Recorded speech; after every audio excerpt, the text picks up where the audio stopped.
comenzamos el estudio de un nuevo libro. Esta es una semana de comenzar nuevos libros. Comenzamos ya con el estudio del libro de Bamidbar, que es conocido como el libro de Números, el cuarto Sefer Torah. Estamos también ya encaminándonos hacia los últimos libros de la bendita Torah. Bamidbar, que significa en el desierto, es ya el cuarto Sefer, cuarto de 5, entonces pues ya vamos bien avanzados. Entonces ya empezamos el estudio del libro de Bamidbar, de Números, y hoy comenzamos el estudio del Evangelio de Juan. Juntamente con el libro de Números vamos a estar leyendo y estudiando las buenas noticias, las buenas nuevas según Juan. Así que eso es lo que nos ocupa hoy, el inicio de este libro de Juan. Esta semana estamos leyendo los capítulos 1 y 2, básicamente de las buenas noticias de Juan. Así que hoy vamos a enfocarnos en el capítulo 1 y vamos a dejar el capítulo 2 para el próximo viernes al caer la tarde. Así que bueno, dicho esto, y si ustedes ya están listos y dispuestos, si ya tienen por ahí sus escrituras en Juan, si ya empezaron a leer, pues qué bien. Si no han empezado, pues es necesario empezar, ¿verdad? Y vamos a empezar comentando algunas cosas de este libro, de este evangelio conocido con el nombre de Juan. Algunas cosas interesantes que podemos comentar de este libro de Juan, pues es que el Evangelio de Juan es uno de los, digamos, más conocidos, más estudiados, más leídos, porque en lo que es el cristianismo, Juan es el libro que siempre recomiendan empezar a leer de inicio. Digamos, cualquier persona que vaya a comenzar su estudio de las escrituras, siempre le recomiendan que comience con Juan.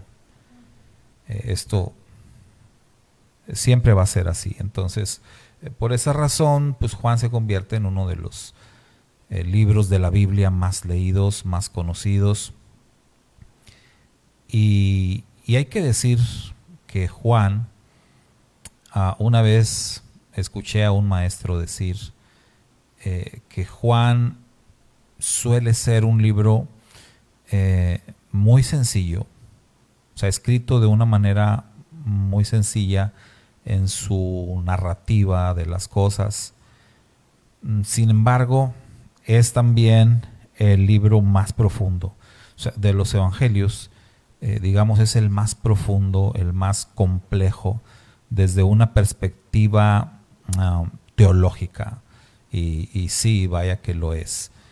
A diferencia de los otros evangelios, Juan, a simple vista, usted lee Juan, lee los otros evangelios y usted puede darse cuenta que hay pues una diferencia muy marcada entre Juan y los otros. Ya hemos dicho que los otros evangelios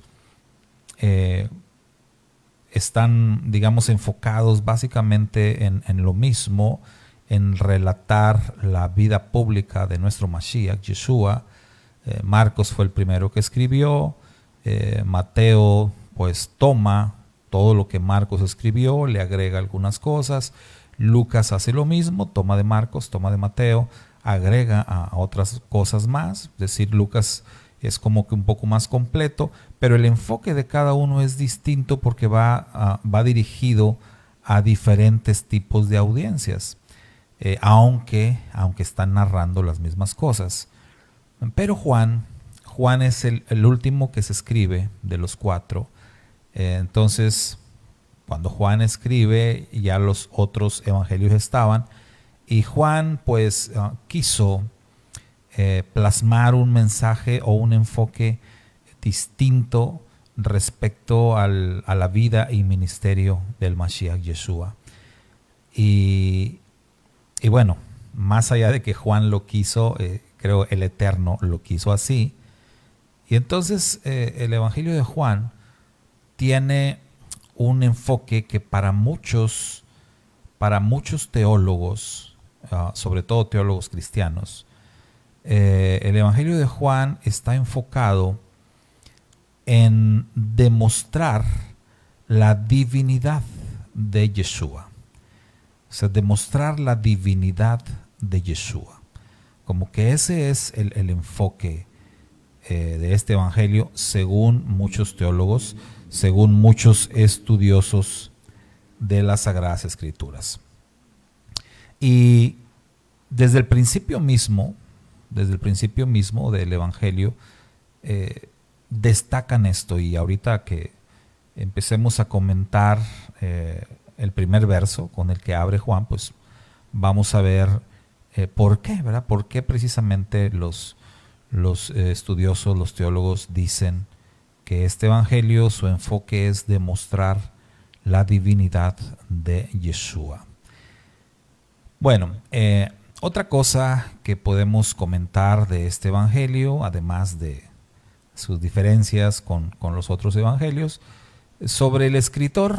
Bueno, Juan, el escritor de este evangelio, es uno de los discípulos que formó parte del círculo más íntimo de los discípulos de Yeshua. Es decir, Juan era parte de ese grupo de tres, los más cercanos a Yeshua, que eran Kefa, era Jacobo y era Yohanan, Juan. Estos tres eran los discípulos más cercanos a Yeshua. Jacobo y Juan eran hermanos, conocidos como los hijos del trueno. Esto pues ya se imaginará usted, ¿verdad? ¿Por qué? Si a alguien le llaman o le dicen hijo del trueno, pues ¿por qué será? ¿Verdad? Es como hoy a las personas que hoy en día les dicen que son de mecha corta. ¿Por qué le dicen a alguien que es de mecha corta? Porque tiene un carácter muy fuerte, porque es una persona iracunda, una persona que fácilmente se enoja. Pues bueno, así era Jacobo y Juan, estos hermanitos reaccionaban con bastante fuerza, ¿verdad? Y sin embargo, pues llama la atención que con todo y ese carácter tan fuerte que tenían, con toda y esa ira que manifestaron en su momento, estaban en ese círculo más íntimo de Yeshua.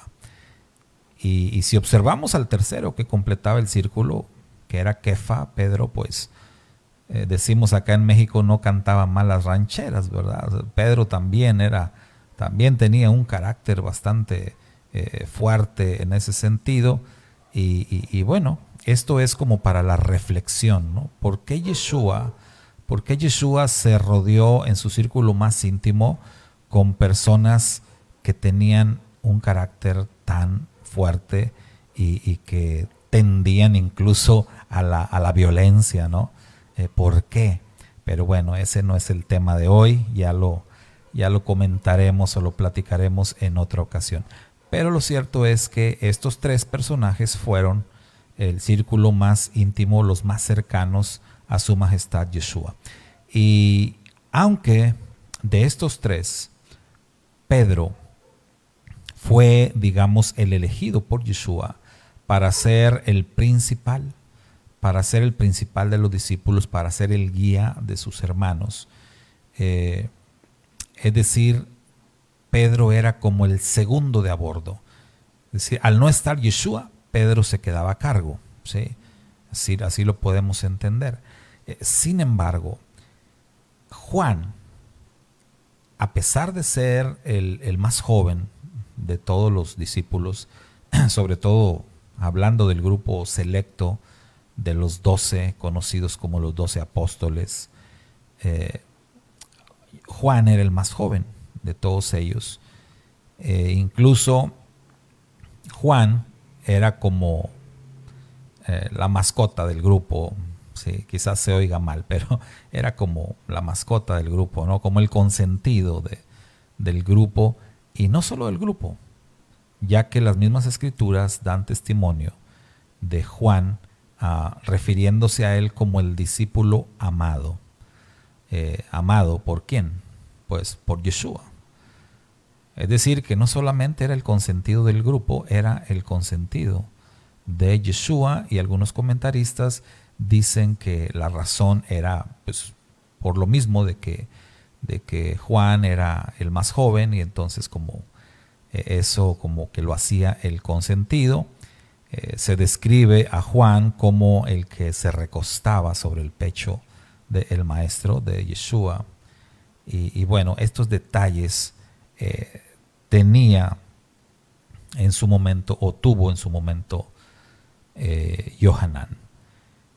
Entonces, les decía que a pesar de que Pedro fue el principal, Juan tuvo algunos detalles muy importantes, como ser el único que acompañó a Yeshua cuando éste fue crucificado. Ahí junto al madero solamente estuvo Juan de los 12. Todos los demás estuvieron escondidos, todos los demás, nadie acompañó a Yeshua en su martirio, en su padecimiento ahí en el madero, pero Juan estuvo ahí, acompañado por las mujeres, que las mujeres sí estuvieron ahí. Recordemos que al ser llevado al madero, Yeshua, pues sus discípulos corrían peligro también de ser acusados y de ser detenidos, de ser encarcelados, y por esa razón estaban escondidos.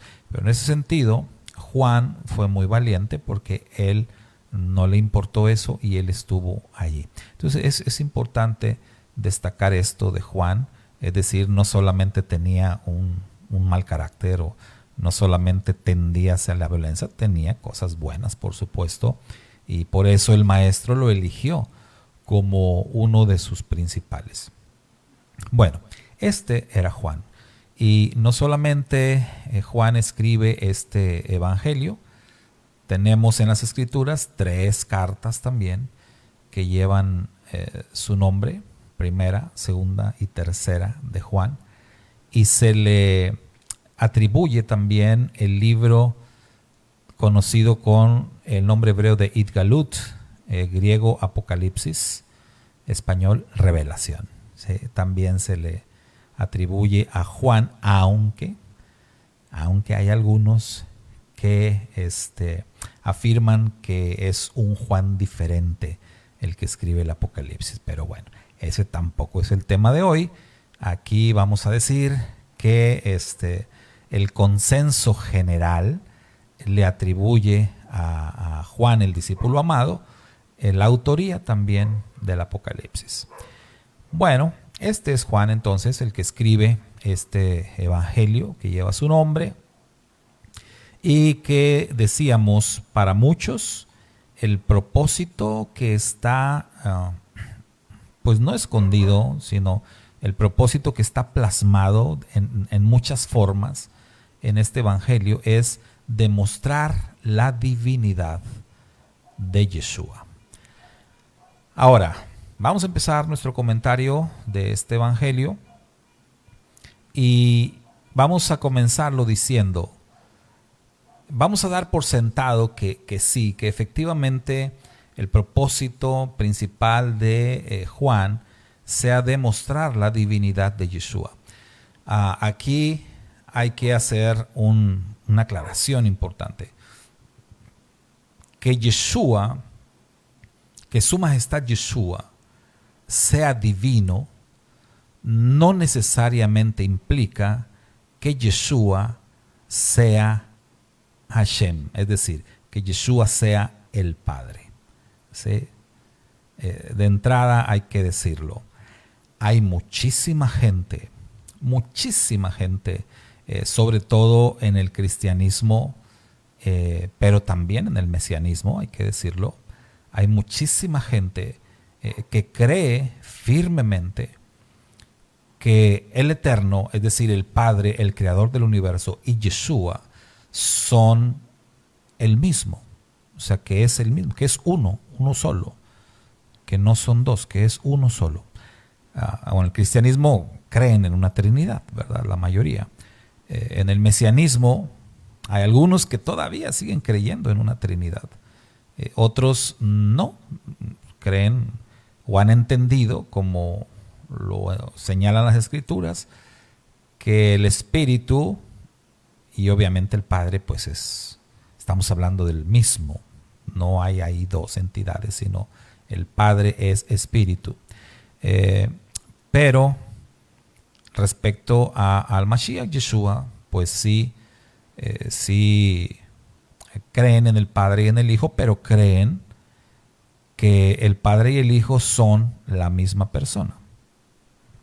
Pero hay otra facción del mesianismo que no, o sea, que no cree que el Padre y que el Hijo sean el mismo, sino que son dos entidades distintas. Entonces, esto ha sido un tema siempre controversial de milenios, ¿sí? De milenios. Si nos vamos nosotros a la misma controversia, pero respecto al judaísmo, ahora usted dirá, pero en el judaísmo no tiene por qué haber esa controversia si el judaísmo ni siquiera creen en Yeshua. Bueno, el judaísmo no creen en Yeshua, pero creen en el Mesías, creen en el Mashiach. Eso definitivamente que sí. Entonces, el judaísmo cree en el Mashiach y espera al Mashiach. Y ellos en los rezos diarios declaran su fe en el Mashiach y ruegan al Padre que envíe ya al Mashiach, etc. Y respecto al tema del Mashiach, en el judaísmo también ha existido controversia por muchísimos siglos en respecto a la divinidad del Mashiach. O sea, el tema controversial dentro del judaísmo ha sido que si el Mashiach es algo más que un simple hombre. Porque muchos en el judaísmo afirman que el Mashiach va a ser un hombre normal, ¿verdad? De carne y hueso, normal.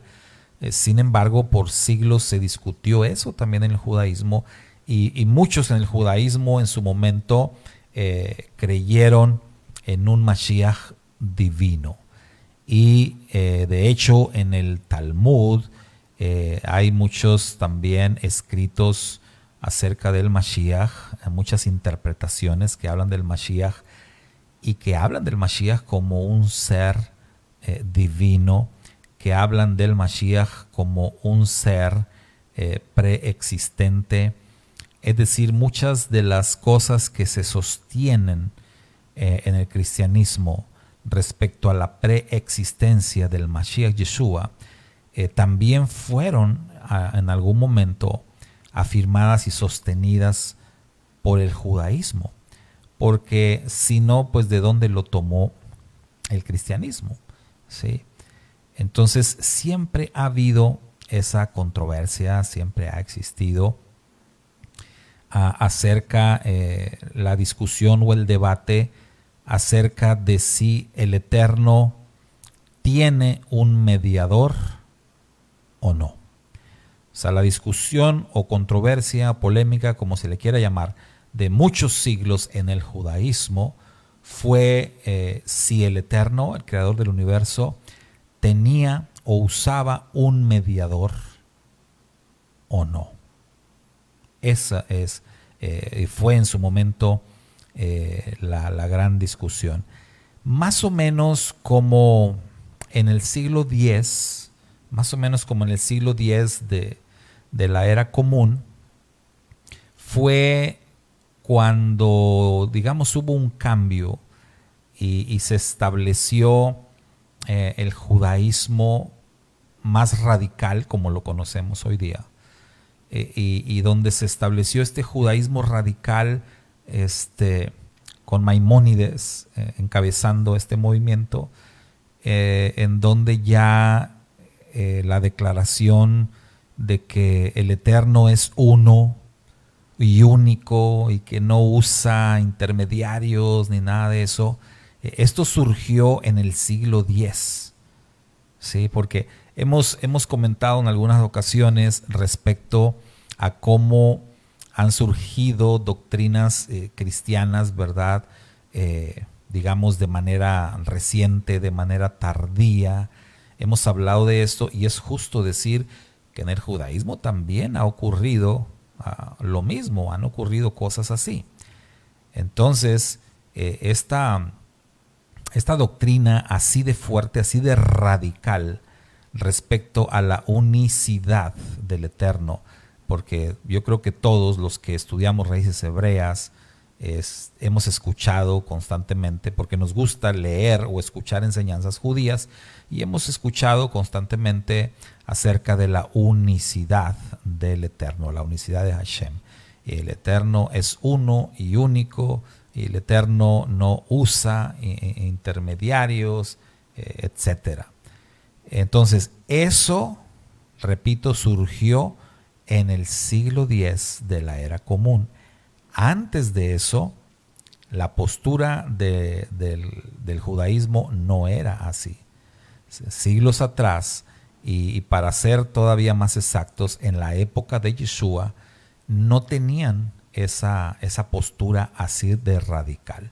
En la época de Yeshua y en la época anterior a Yeshua, hubo grupos, hubo facciones del judaísmo que creían y sostenían la existencia de un mediador entre el Eterno y los hombres. Dicho mediador, incluso si usted consulta algunos targums, usted puede comprobar incluso cómo se habla de este mediador y los nombres que en el judaísmo le asignaban a ese mediador. Algunos conceptos o algunos términos incluso le pueden sorprender porque son términos que el mismo Yeshua utilizó para describirse a sí mismo. Por ejemplo, el término hijo de hombre, ¿sí? El término hijo del hombre es uno de los términos usados en algún targum para hablar o para describir al mediador entre el Eterno y el pueblo de Israel, ¿sí? Se habla ahí de el hijo del hombre. Muchos textos, por supuesto, en las escrituras que están ahí, que no se pueden ignorar y que nos hacen ver que hay alguien más, como cuando se habla de el ángel del Eterno. El ángel del Eterno, que también se ha discutido mucho en el judaísmo sobre esto, y algunos dicen, pues es un ángel que ha hecho eso, pero un estudio detallado de las escrituras nos permiten ver que no se está hablando de cualquier ángel, o un ángel común y corriente, sino se hace énfasis que dicen las escrituras una y otra vez que es el ángel del Eterno, el ángel de Yahweh. Entonces, este personaje misterioso del ángel de Yahweh, en el Talmud, en los Targum, también se hace mención que es ese misterioso mediador que existe entre el Eterno y el pueblo de Israel. En otras partes se le llama Metatrón. No vamos a entrar a detalle en esto, ¿no? Pero también se le asigna ese nombre de Metatrón. También se le asigna el concepto de la Memra, que que es como la palabra, ¿sí? La palabra del Eterno, pero se le asigna personalidad. La palabra Memra no es solamente como algo, como un objeto, sino más bien la Memra es como una persona. Aunque se está hablando de la palabra del Eterno, pero se habla de ella como alguien que tiene personalidad propia. Entonces, estos son algunos conceptos judíos que considero importantes mencionar para poder entender lo que Juan está escribiendo aquí en su Evangelio, en el capítulo 1 y en el verso 1, comenzando desde el verso 1. Recordemos, Juan es un judío. Juan es un judío y Juan era un conocedor de estas cosas, de estos conceptos de los que les estoy hablando. Y Juan estaba convencidísimo de que Yeshua, de que su majestad Yeshua, era precisamente ese mediador entre el Eterno y el pueblo de Israel. Y de esa manera es como Juan describe a Yeshua. De esa manera es como Juan en todo su evangelio, durante los 21 capítulos que tiene este evangelio, Juan así va a presentar a Yeshua como el mediador entre el Eterno y el pueblo de Israel. Entonces es distinto, esto es distinto al enfoque que le da el cristianismo o el enfoque que le dan algunos en el mesianismo, de que Juan vaya a demostrar en su evangelio que el Eterno y Yeshua son la misma persona. Creo que no es ahí. Creo que los textos, para empezar, son algunos textos que toman y un poquito forzados. Pero lo que es muy claro es que Juan sí está presentando a Yeshua como ese mediador del que se hablaba en aquellos tiempos, existía entre el Eterno e Israel. Y que ese mediador obviamente es el Mesías. Aunque realmente el que se enfoca más en demostrar que Yeshua es el Mesías de Israel es el Evangelio de Mateo, que como bien comentó por aquí nuestro hermano Carlos, Mateo está enfocado hacia los judíos y por lo tanto Mateo sí tiene como propósito en su evangelio demostrar que Yeshua es el Mashiach de Israel. Entonces Juan da por hecho que Yeshua es el Mashiach, y Juan va más allá, Juan va más profundo, y Juan va a demostrar ciertamente que Yeshua es el mediador entre el Eterno e Israel. Y eso convierte al Mashiach en un ser divino, en un ser que va más allá de ser un hombre común y corriente. Y así abre el Evangelio Juan 1:1 diciendo: en el principio ya existía el Verbo. Entonces vea usted, en el principio. Recuerdan que estas palabras, el Evangelio de Juan, aunque lo tenemos escrito en griego, tenemos que tratar de entenderlo con una mente hebrea. Es decir, que los evangelios, tanto Mateo, aunque Mateo sí lo tenemos en hebreo, pero Marcos, Lucas y Juan, que solamente tenemos acceso a copias en el idioma griego, una vez que estamos en el proceso de renovación de nuestra mente, que estamos renovando nuestra mente para entender las escrituras con una mente hebrea, con una mente judía. Recuerde, la escritura dice que tenemos la mente del Mashiach y Mashiach era judío. Entonces debemos entender las escrituras con una mente hebrea. Entonces, aunque los textos estén en griego, nosotros tenemos que meditarlos con una mente hebrea. Y con una mente hebrea, cuando vemos cómo empieza Juan diciendo en el principio, pues inmediatamente pensamos en Bereshit, ¿sí? Bereshit, el principio. Entonces, Juan 1.1 nos manda inmediatamente a Génesis 1.1, cuando se nos habla del principio de la creación. Y lo que nos dice Juan es que en el principio, es decir, nosotros vamos hasta Génesis 1.1, ¿y qué dice Génesis 1.1? En el principio creó Elohim los cielos y la tierra. Cuando ocurre esto, lo que Juan nos está diciendo, ahí, cuando está ocurriendo el principio de la creación, dice Juan, ya existía aquel que es conocido como el Verbo o la palabra. ¿Sí? Ya existía, ya estaba. Antes de que comenzara la creación, Juan nos está diciendo, el Verbo ya estaba presente. Ya estaba ahí, ya existía. Ahora, este término verbo es griego, ¿verdad? Entonces, tenemos que pensar con la mente hebrea, y la palabra para verbo, la palabra hebrea para verbo sería davar. Sería davar. Aunque, como dije hace rato, en el Targum usan memra. De hecho, algunas versiones hebraicas del Evangelio de Juan utilizan memra.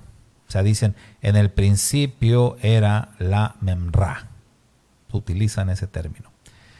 Pero hay otras versiones hebraicas que utilizan davar. En el principio ya existía, o en el principio era la palabra. ¿Sí? Entonces, lo primero que vemos es que el verbo, la palabra, la davar, la memra, es obvio que Juan está hablando de Yeshua. Entonces, lo que está diciendo es que Yeshua ya existía desde el principio de la creación. Entonces, todavía no había cielos y tierra, pero Yeshua ya existía.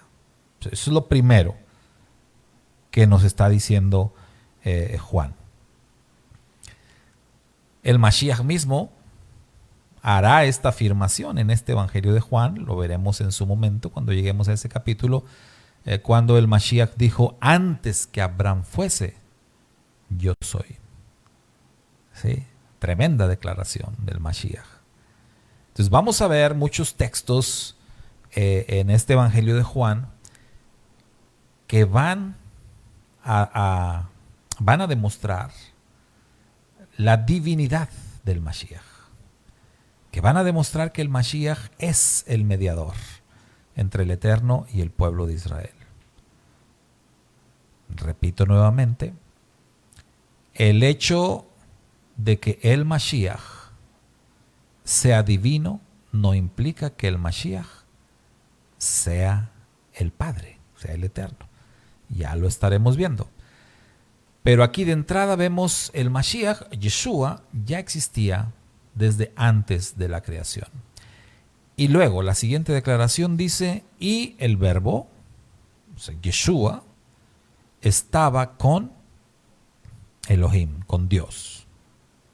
Ahora, esta palabra, este término, Dios, que es muy usado, muy usado en las versiones griegas, y que en el mesianismo muchos lo relacionan con Zeus, y tanto así que muchos en el mesianismo pues deciden incluso no usar la palabra Dios. Muchos les da como, no sé, satanizan el término Dios. Tampoco hay que ser tan así, ¿verdad? Pero hay muchos que sí, no lo quieren mencionar, incluso no lo quieren escribir. A veces hasta le ponemos, digo, porque yo también luego lo hago, ¿no? Le ponemos un guioncito ahí, ¿no? Yo cuando hago esto, o si no uso mucho el término Dios, no es tanto por esta cuestión de satanizar los términos, sino más bien porque para el mundo pues existen muchos dioses. Entonces, utilizar el término Dios es como poner al Todopoderoso como en la misma canasta con los demás. Entonces, por eso no es como muy recomendable. Pero lo que sí procuro hacer, y así les enseño a mis discípulos, ¿verdad? Les digo, pues cuando usen la palabra Dios solamente completen la idea diciendo el Dios de Israel, ¿sí? El Dios de Israel, porque así ya cambia la cosa, ¿no? Entonces, aquí lo que se tiene que entender en esta declaración es que está diciendo que el verbo, que Yeshua, estaba con el Padre. Porque el término Dios en las traducciones griegas normalmente son una referencia al Padre, al Creador del universo, casi siempre en las Escrituras. Sin embargo, es conveniente mencionar que el término que se traduce como Dios en las versiones griegas es el término hebreo Elohim. Elohim, que literalmente Elohim tendría que ser traducido como poderes, ¿sí? Poderes, porque la palabra la palabra hebrea significa poderoso, ¿sí? Pero Elohim es plural y es más entendido como poderes. Hemos explicado esto en otras ocasiones, que la palabra El o la palabra Elohim se utiliza en el idioma hebreo para referirse o señalar a alguien que tiene autoridad, que tiene poder, que tiene majestad, y en ese sentido Elohim puede ser pues incluso una persona, un ser humano común y corriente puede ser llamado Elohim. En su momento el Eterno mismo le dijo a Moisés, tú serás Elohim, ¿sí? Los salmos hablan también, no les dije a ustedes que ustedes son Elohim. En español dice, ustedes son dioses. Entonces, ese término hebreo Elohim no es un término exclusivo para el creador del universo. Cualquier ángel puede ser llamado Elohim. Incluso el Satán mismo puede ser llamado Elohim, ¿sí? Pero en muchos textos, o en la gran mayoría de los textos en las Sagradas Escrituras, sí es un término conectado directamente con el Eterno.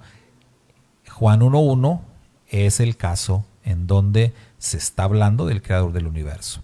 Entonces, ¿qué dice? Que el verbo, que Yeshua, estaba con Elohim. ¿Cuándo? Antes de la creación.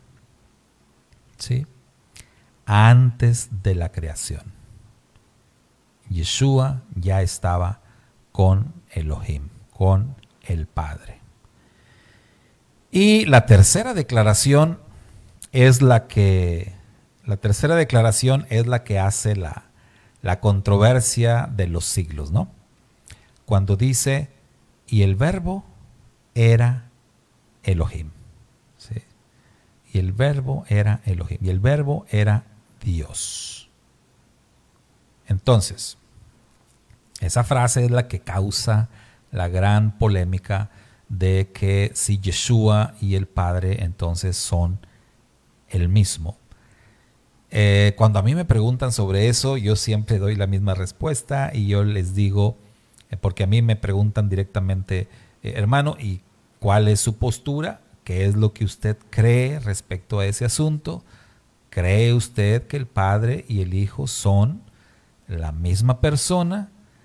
Y yo siempre contesto, yo creo que ese tema, ese asunto, es el más grande de los misterios en las Sagradas Escrituras. Para mí, así es. Es un gran, gran misterio. Lo que yo sí estoy totalmente convencido es de lo que las Escrituras afirman abiertamente, afirman claramente, sin forzar los textos. Eso es lo que yo creo. Y lo que yo creo es que aquí a mí me está hablando de dos entidades distintas. Que aquí me está hablando del Hijo y me está hablando del Padre. Me está hablando de dos. Porque si vemos el verso 2, cuando la declaración que cierra el verso 1 me dice, y el verbo, que diríamos, y Yeshua era Dios, o Yeshua era Elohim, pero luego el verso 2 me dice, Él estaba con Dios en el principio. Él, ¿quién? Yeshua. Él estaba con Dios, o el Hijo estaba con el Padre en el principio. Y ahí es en donde, entonces, para mí, sería la última declaración del verso 1, sería forzarla, afirmar que Él es uno, que es el mismo. Cuando el verso 2 me dice que están dos. Él, Yeshua, estaba con Dios, es decir, el Padre, en el principio, Bereshit. Ellos están juntos. Ahora, si nosotros nos vamos a Bereshit, precisamente al libro de Génesis, si nos vamos allá, ¿qué es lo que vamos a encontrar? ¿Qué nos dice Bereshit? Dice, en el principio creó Elohim. Y en el texto hebreo, y esto lo hemos enseñado ya en otras ocasiones, en otros estudios, lo hemos enseñado ya, que dice Aleph Tab. Las versiones hebraicas ahí traen la letra Aleph y la letra Tab. En el principio creó Elohim, Aleph Tab, los cielos y la tierra. Entonces, las versiones en español no traducen eso porque obviamente no es algo que tenga una traducción. Son dos letras hebreas, Aleph y Tab, pero no es una palabra. De hecho, hemos observado en las versiones hebraicas, en las versiones de la Torá en hebreo, que no es el único texto, o sea, Génesis 1.1 no es el único texto en donde aparecen la Aleph y la Tab así como de manera misteriosa. Hay muchos otros textos en la Torá en donde están ahí incrustadas la letra Aleph y la letra Tab. Ahora nosotros, como mesiánicos, como creyentes en Yeshua, sabemos lo que eso significa, porque la letra Aleph y la letra Tab son la primera y la última letra del Aleph Bet, del alefato hebreo. Entonces es el equivalente de el alfa y la omega en el griego. Entonces, la mayoría, sobre todo en el mundo cristiano, pues oyen alfa y omega. Pues es Jesús, ¿verdad? Él es el alfa y la omega. Pero en hebreo, recuerde, la mente hebrea es Aleph Tab. Entonces en la Torá dice, en el principio creó Elohim Aleph Tab los cielos y la tierra.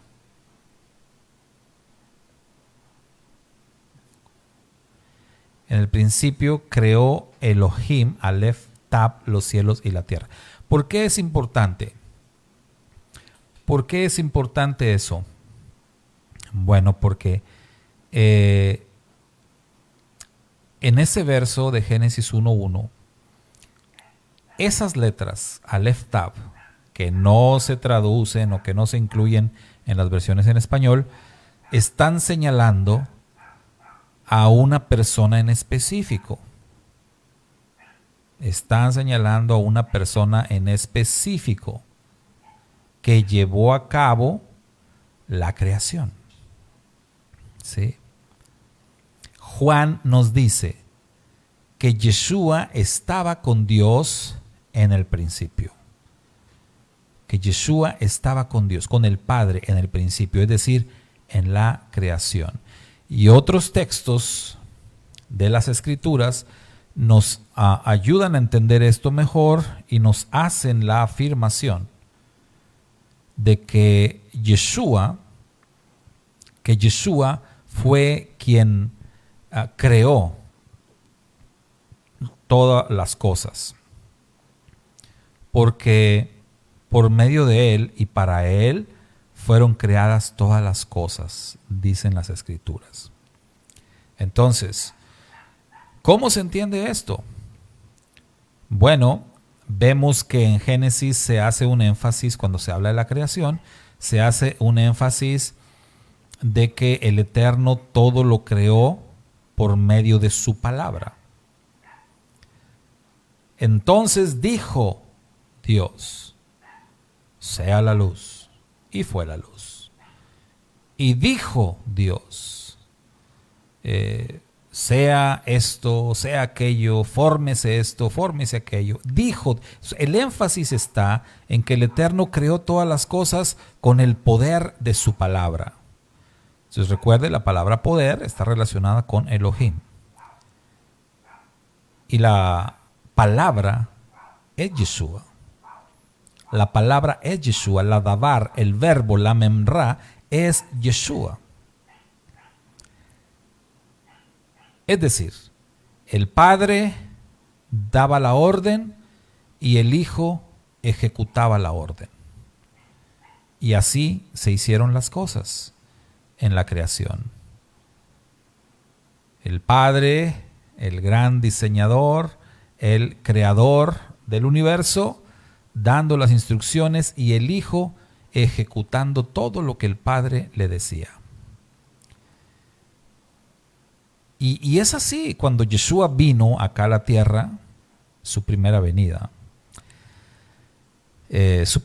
como el Mashiach de Israel. Porque si creemos todo lo que decíamos al inicio, pues Yeshua está desde antes de la creación.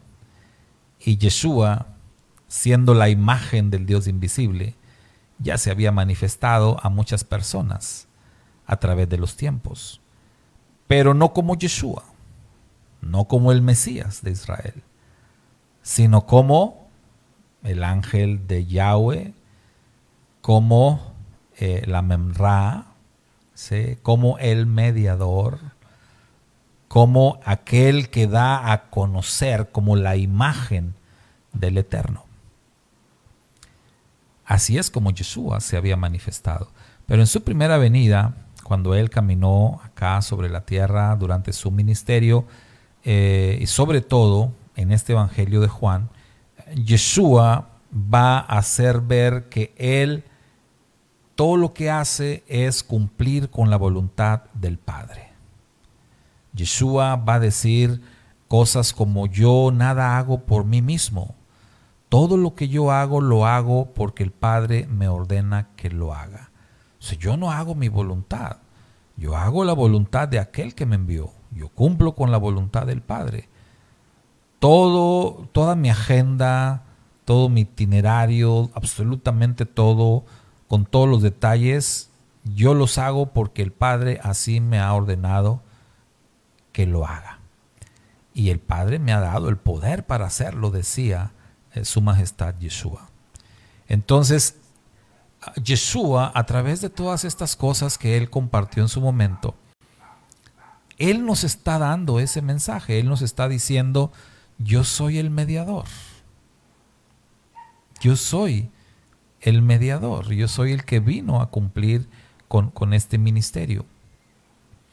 Él ha estado desde el principio, de otra manera, de otra forma, pero Él ha estado desde el principio. Pero Él se manifiesta como alguien, como un Elohim, sí, porque vea usted en estos primeros versos de Juan, vemos nosotros que efectivamente Yeshua se habla de él como Elohim, se habla del Padre como Elohim también.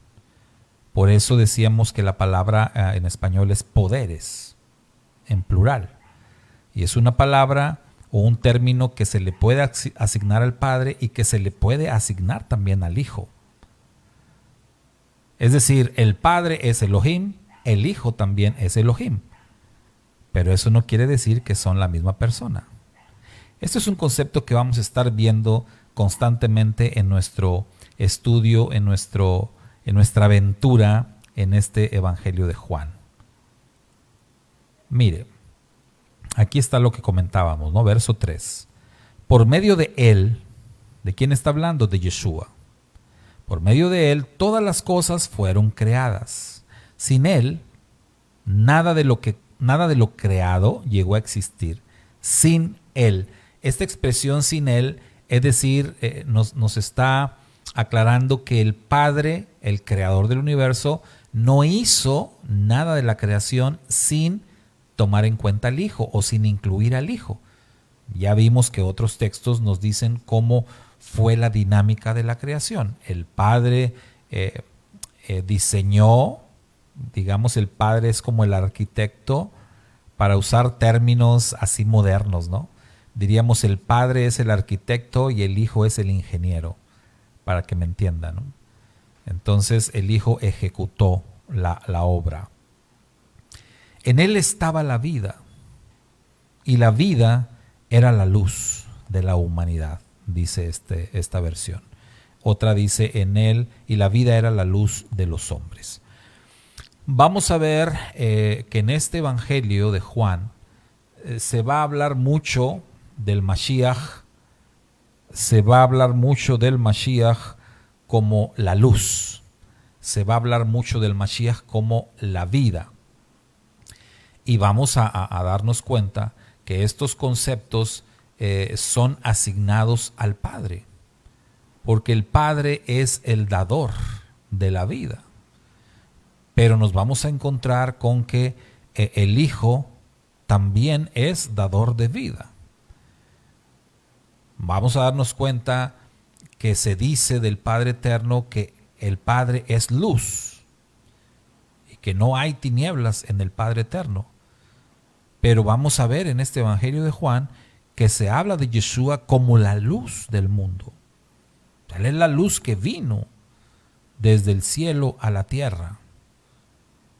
Y es precisamente por todos estos conceptos que usualmente son asignados al Todopoderoso, al Creador del universo, y que son entonces a través de este Evangelio asignados al Hijo, a Yeshua. Es por todas estas cosas que muchísima gente dice, pues entonces son el mismo. Pero bueno, tenemos que ir al texto, a lo que nos dice el texto, porque ahí ya son interpretaciones. Pero si vamos directamente a lo que el texto nos está hablando, el texto constantemente nos está como hablando por separado de uno y del otro, ¿sí? Como decíamos de Génesis. En el principio creó Elohim Aleph Tab. Nos está diciendo Yeshua, aquel que es el primero y el último, fue el que creó, fue el que ejecutó la obra de la creación. Él la ejecutó. Pero el Padre está ahí, ordenando, diciendo al Hijo lo que tiene que hacer. Y ya dijimos, Yeshua confirma esto acá en los Evangelios, diciendo que el Padre siempre le instruye a Él acerca de todo lo que tiene que hacer. Esta luz resplandece en las tinieblas, y las tinieblas no han podido extinguirla. Entonces sigue hablando de Yeshua. Su luz, dice, resplandece en las tinieblas. Entonces, ¿qué son las tinieblas? Bueno, las tinieblas usualmente se habla en las escrituras de las tinieblas como la maldad. El concepto de luz, hermano, hay que entender hay que entender el concepto de luz también con la mente hebrea, no con la mente griega, con la mente hebrea. Y el concepto de luz, de acuerdo a las Sagradas Escrituras en el hebreo, ¿qué es la luz? Cuando se habla de la luz, ¿de qué se está hablando? Seguramente usted que conoce las Escrituras, que tiene una mente, ¿verdad? Así, bíblica, por así decirlo, usted ya está pensando en algún texto de las Escrituras. Y muy probablemente usted está pensando en el mismo texto que yo estoy pensando, donde dice: lámpara es a mis pies tu palabra y lumbrera a mi camino. En una mente hebraica, cuando se habla de luz, cualquier hebreo, cualquier judío va a decir: la luz es la Torah. Inmediatamente, sin dudarlo, va a decir: la luz es la Torah. Y la luz es lo que resplandece en las tinieblas, es decir, la Torah es lo que ilumina nuestro camino, la Torah es lo que nos rescata de las tinieblas, la Torah es la que nos da el entendimiento, la Torah es la que nos redime, la Torah es la que nos da el conocimiento del Eterno, la Torah es la que nos hace sabios para la salvación, la Torah es Yeshua. Finalmente, lo que Juan nos está diciendo también es que la Torah es Yeshua, el verbo encarnado, la palabra encarnada, la Torah hecha carne, es Yeshua. Entonces, luz y Torah es lo mismo. Y la luz resplandece en las tinieblas. Las tinieblas no han podido extinguirla. ¿Por qué dice esto? O sea, lo que está diciendo Juan es que la Torah ha sido atacada a través de los siglos y de los milenios. Ha habido muchos intentos por acabar con la Torah, por extinguir la Torah. Así como también hubo intentos por el imperio de las tinieblas por impedir que el Mashiach viniera a este mundo. Si usted es un conocedor de las Escrituras, usted sabe de todos los intentos que las entidades de las tinieblas trataron de llevar a cabo para evitar que el ungido del Eterno viniera a este mundo. Hubo muchos intentos. Desde los ángeles tomando mujeres humanas para contaminar el ADN de los seres humanos y así impedir que alguna vez naciera el Mashiach, hasta el faraón asesinando a los niños hebreos allá en Egipto, y muchos otros ejemplos que podemos dar, muchos intentos a las obras de las tinieblas por impedir que el Mashiach naciera. Pero también, cuando hablamos directamente de la palabra del Eterno, ha habido muchos intentos por parte de aquellos que se dejan usar por las entidades de las tinieblas, que han tratado de destruir la palabra del Eterno. Por muchísimos siglos, la palabra del Eterno no estuvo accesible a las personas. Por muchísimos siglos la palabra estuvo secuestrada por el Imperio Romano, revestido de religión. Por muchos siglos la palabra no era predicada, no era enseñada. La palabra estaba secuestrada solamente para aquellos que formaban parte del clero.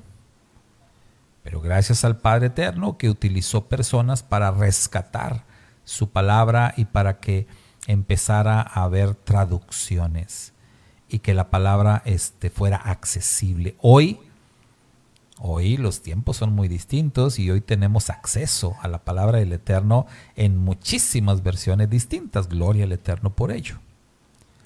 Pero ciertamente esta declaración que hace Juan es una verdad tremenda que podemos ver a través de muchos, muchos siglos. Las tinieblas no han podido extinguir la luz, no han podido apagarla de ninguna manera. Vino un hombre llamado Juan. No está hablando de Juan el discípulo, está hablando de Juan conocido como el Bautista. Este fue un enviado del Eterno. Y de Juan nos dice que fue enviado como testigo para dar testimonio de la luz. Entonces vea usted, porque el ministerio de Juan nos enseña a nosotros, nos recuerda también cuál es nuestro ministerio. Nosotros somos testigos también. Estamos acá para ser testigos de Yeshua y para dar testimonio de la luz. Para hablar de Yeshua, para hablar de su palabra. No de otras cosas, sino ser testigos de Yeshua y ser testigos de su palabra. A fin de que por medio de él todos creyeran. Vea usted qué tremendo, ¿no? Y luego recalca, Juan no era la luz. Juan no era la luz, sino que vino para dar testimonio de la luz. No sé cómo estos dos textos hacen este énfasis, porque hay muchos, sobre todo predicadores, sobre todo pastores, sobre todo líderes religiosos que de pronto pierden el piso. Se les olvida que lo suyo es ser testigos, que lo suyo es dar testimonio de la luz, que lo suyo es ser instrumentos, que lo suyo es ser mediadores para que la gente crea. Se les olvida eso. Se les olvida que ellos no son la luz, sino eres un testigo solamente. Y de pronto ya te crees que tú eres la luz. De pronto ya piensas como el burrito, ¿no? Como el burrito. Escuché una vez esta historia de un predicador acerca del burrito que llevaba Yeshua sobre él en la entrada triunfal en Jerusalén, y que el burrito, cuando ve la multitud, cómo lo reciben y cómo la aclaman, el burrito decía, mira nada más cómo me recibe la gente, mira nada más cómo me aplauden, cómo me vitorean, mira cómo me mira la gente, ¿no? Con cuánta admiración y todas las alabanzas que me dicen, decía el predicador, que así el burrito hablaba consigo mismo. No, pues no era el burrito, no era el burrito, era al que iba arriba del burrito.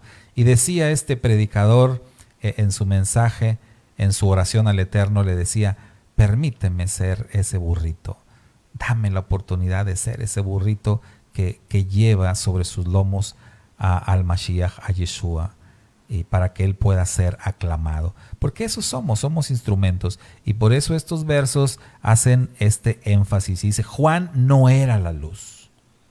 Juan no era la luz. Ciertamente Juan fue un hombre importantísimo, destacadísimo. Yeshua mismo dijo, de los nacidos de mujer no hay otro como Juan. Sin embargo, el más pequeño en el reino de los cielos es más grande que él. Palabras que hay que entenderlas. Pero Juan no era la luz. Entonces, esto es una enseñanza también para nosotros, para que no perdamos el piso y no de pronto pensemos que nosotros somos la luz. No perdamos de vista quiénes somos y la tarea que se nos ha encomendado. Esa luz verdadera, la que alumbra a todo ser humano, venía a este mundo. El que era la luz ya estaba en el mundo y el mundo fue creado por medio de él, pero el mundo no lo reconoció. Entonces sigue Juan hablando del Mashiach, sigue hablando de Yeshua en esa forma de que el Mashiach es la luz, y dice la luz verdadera. La luz vino a este mundo que fue creado por él, ya lo explicamos, pero dice el mundo no lo reconoció. Y precisamente porque él no fue reconocido la primera vez, digamos que forzó a una segunda vez, a una segunda venida, Y en la segunda venida del Mashiach las cosas van a ser muy diferentes, muy distintas a la primera vez, porque todo el mundo le va a reconocer. Todos. Nada más que algunos lo vamos a recibir así como fue recibido aquella vez, ¿verdad? En Jerusalén. Algunos lo vamos a recibir con alabanzas, con hosana, con cantos, con una gran sonrisa viendo hacia el cielo. Y otros van a andar corriendo buscando dónde esconderse. Pero de que todos le vamos a reconocer, créalo que así será. Vino a lo que era suyo, pero los suyos no lo recibieron. Esto hay que decir que lo que está diciendo Juan es que el Mashiach vino a lo suyo, a lo que lo envió el Padre, a cumplir con el ministerio que el Padre le dio. Los suyos no lo recibieron. A los que son antisemitas de aquí agarran este texto para decir que es una referencia a los judíos, pero no es así. No es así, porque realmente muchos judíos sí lo recibieron. Cuando dice los suyos no lo recibieron, yo me quedo con la traducción del Código Real, que traduce algo así como los de su mismo oficio no lo recibieron. Es decir, los rabinos, los líderes, esos fueron los que no lo recibieron. Pero la gran mayoría de la gente sí lo recibió. Hoy ocurre algo muy similar y lo hemos dicho en reiteradas ocasiones porque esa es la verdad. Hoy en día, la gran mayoría de la gente que escucha el mensaje de las raíces hebreas quiere recibirlo, pero son los líderes los que se oponen, son los pastores los que se oponen y son esos pastores y esos líderes los que le dicen a sus ovejas y los convencen de no recibir la palabra, la revelación de las raíces hebreas. Lo mismo pasó con Yeshua en su momento. La gente lo recibía y les gustaba escucharlo, pero los líderes religiosos hicieron todo lo posible para oponerse al mensaje de Yeshua. Por eso dice, los suyos no lo recibieron. Es decir, los líderes. Más, dice el verso 12, a cuantos lo recibieron. Entonces ahí mismo vea usted cómo el mismo texto, el mismo verso 12 echa abajo aquella enseñanza que muchos hacen de que los judíos no recibieron a Yeshua. Aquí dice más, ¿a cuántos lo recibieron? La Reina Valera 60 dice, más a todos los que lo recibieron, a los que creen en su nombre, les dio el derecho de ser hijos de Dios. Entonces sí hubo muchos que lo recibieron, sí hubo muchos que creyeron en su nombre. Y esto de creer en su nombre también ya hemos explicado que se trata de creer en su obra, que se trata de creer en su autoridad, que se trata de creer en que Él es el enviado del Eterno, que se trata de creer en a lo que Él fue enviado, que se trata de obedecerlo. Creer en su nombre es obedecer sus instrucciones también, no solamente creer en un nombre. Estos no nacen de la sangre, los hijos de Dios, no nacen de la sangre ni por deseos naturales ni por voluntad humana, sino que nacen de Dios. Entonces, esto es totalmente voluntad del Padre Eterno. Entonces, nadie puede forzar el nacimiento de un hijo de Dios. Tú puedes compartir el mensaje, pero el que hace esa obra maravillosa y milagrosa es el Eterno. Nosotros, recuerde, solamente somos testigos, portadores de un mensaje, portadores de la luz, pero no somos la luz. Nosotros no convencemos a nadie, nosotros no transformamos a nadie, nosotros solo presentamos el mensaje y el Eterno se encarga realmente de llevar a cabo la transformación de las personas y de convertirlos en sus hijos. El verbo se hizo hombre. Aquí está lo que decíamos hace rato. La palabra se encarnó. Entonces Yeshua es la Torá hecha carne y habitó entre nosotros.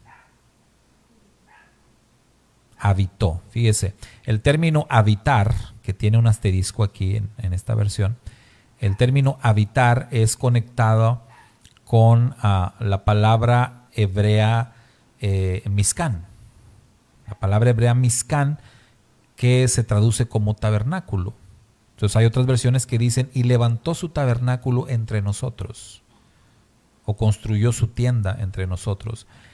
Es otra alusión directa al Eterno, que el Eterno habitó en medio de Israel.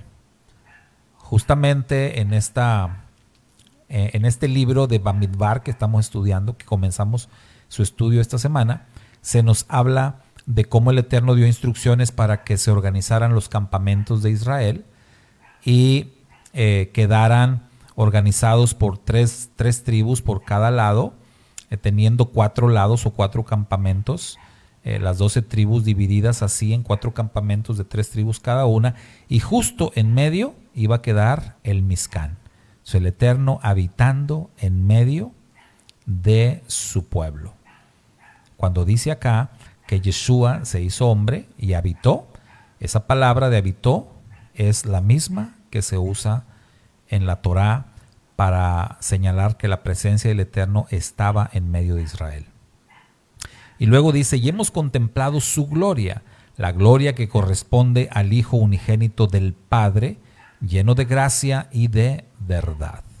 Entonces nuevamente vemos que se está hablando, o sea, Juan no deja de hablar de las dos entidades. Juan no deja de hablar del Padre y del Hijo, pero vemos que Juan está atribuyéndole al Hijo muchos conceptos que son atribuibles al Padre.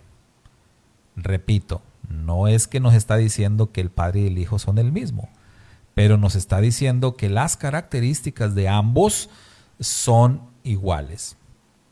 La palabra gloria que se usa aquí, cuando dice y vimos su gloria o hemos contemplado su gloria, es la misma palabra que se usa también en la Torá para referirse a la nube que acompañaba a Israel. La nube de día y la columna de fuego de noche. Es decir, la palabra hebrea Shekinah. Entonces es la misma. Y aquí se usa para referirse al Hijo, a Yeshua. Juan dio testimonio de él y a voz en cuello proclamó: este es aquel de quien yo decía, el que viene después de mí es superior a mí, porque existía antes que yo. Y de su plenitud todos hemos recibido gracia sobre gracia. Entonces, nuevamente se reitera el ministerio de Juan el Bautista, que fue proclamar, anunciar a las personas acerca de Yeshua, dar testimonio de Yeshua, hablar de Yeshua a fin de que las personas lo conozcan y lo conozcan como quien Yeshua es, como aquel que es el mediador entre el Eterno y los hombres, entre el Eterno e Israel, como la luz, como la vida, como el camino, como el único medio que existe para alcanzar la salvación. Y dice la Escritura, de su plenitud todos hemos recibido gracia sobre gracia, es decir, perdón sobre perdón.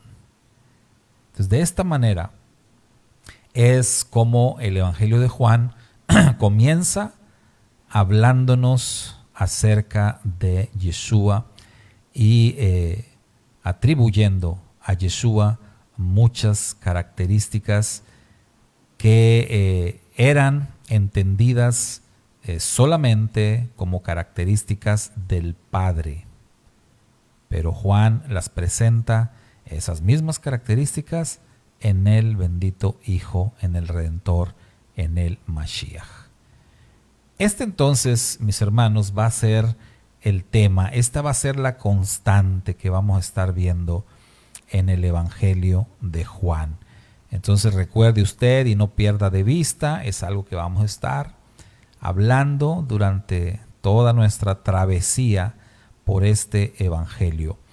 El Mashiach es más que un hombre, el Mashiach es un ser divino, el Mashiach es aquel que es el enviado del Padre, a quien el Padre le ha entregado todo el poder, toda la autoridad, todo el juicio, para que se encargue de redimir a la humanidad. Insisto, eso no quiere decir que Yeshua sea el Padre, pero lo vamos a estar viendo y lo vamos a estar platicando en todo nuestro estudio de este Evangelio. Por hoy vamos a dejarle hasta ahí. Y el próximo viernes, si el Eterno lo permite, si el Eterno nos concede, pues vamos a estar analizando a partir del capítulo número 2, a partir del capítulo 2 de Juan, vamos a estar analizando cómo es que continúa, pero vamos a tratar de que cada capítulo que estudiemos o cada porción de versos que analicemos, vamos a tratar de hacerlo bajo esta misma temática del Mashiach divino, de Yeshua como el mediador entre el Eterno y el pueblo de Israel. Pero por hoy hasta ahí le vamos a dejar. Vamos a despedirnos, mis amados hermanos. Lean el resto del capítulo 1 de Juan y lean o comiencen a leer también el capítulo número 2, que vamos a estar analizando, si el Eterno lo permite, el próximo viernes.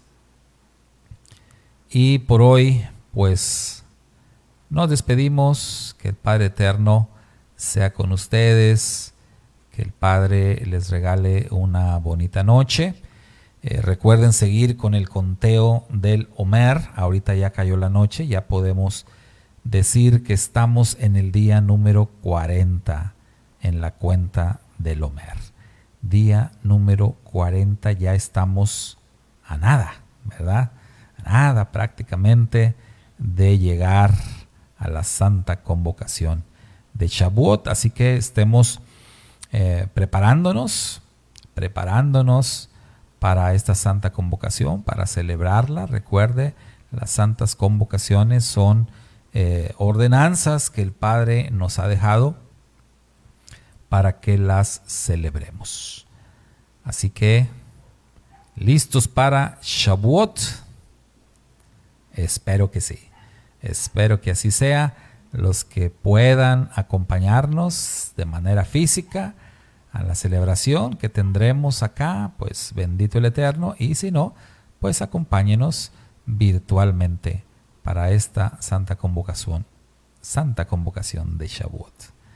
Shalom, shalom, mis amados hermanos. Nos vemos, nos escuchamos el próximo viernes. Un fuerte abrazo para todos que nos han estado acompañando hasta el final de esta transmisión.